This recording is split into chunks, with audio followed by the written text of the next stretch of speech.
The IDF on Saturday commented regarding the retaliation against Iran for launching ballistic missiles toward Israel, clarifying that combat is currently ongoing on 7 different fronts.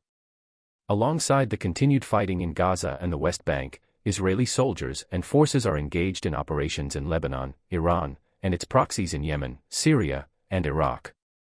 The struggle with Iran is viewed as a direct conflict, and it is expected that the Iranians will be preoccupied with their own affairs rather than just with their proxies in Lebanon, Syria, Gaza, Yemen, and Iraq. The IDF plans to respond significantly but has not detailed the nature of that response. The IDF noted that the Iranians launched 201 missiles from Iran to Israel, some of which impacted targets.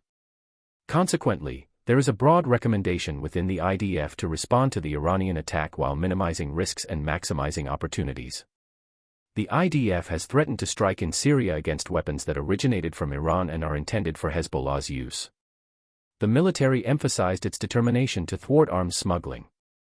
Reports indicate that in Yemen, a port used by the Houthis to receive oil supplies from the sea was attacked, along with 2 power stations and further damage to the port itself, preparing for future engagements.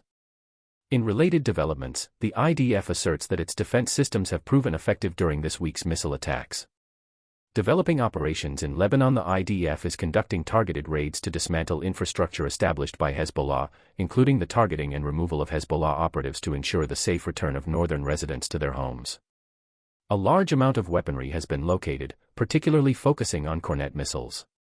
According to IDF estimates, 400 Hezbollah operatives have been killed since the beginning of the operation. Commanders of various brigades, including those in key regions such as Har Dav, Marwahin, and Markaba, have been among the casualties. In Beirut, significant damage has been inflicted on command centers, warehouses, and areas within the Shiite-dominated southern suburb of Dahi, which has been almost completely evacuated of civilians. This includes damage to command and control systems in Beirut and surrounding areas. Stay updated with the latest news.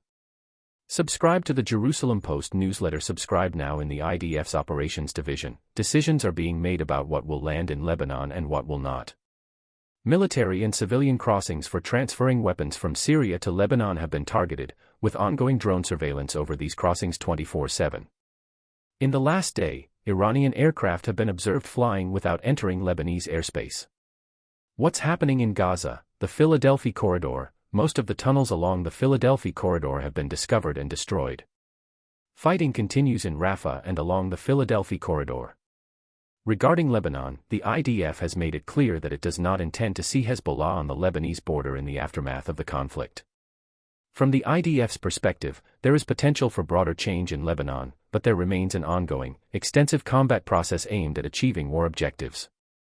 Current assessments indicate that the conditions now present the potential for a change in the security landscape, not only in southern Lebanon but throughout the country. The West Bank. There have been significant counter-terrorism efforts in the West Bank, including one in Tulkarm that involved the use of IAF fighter jets.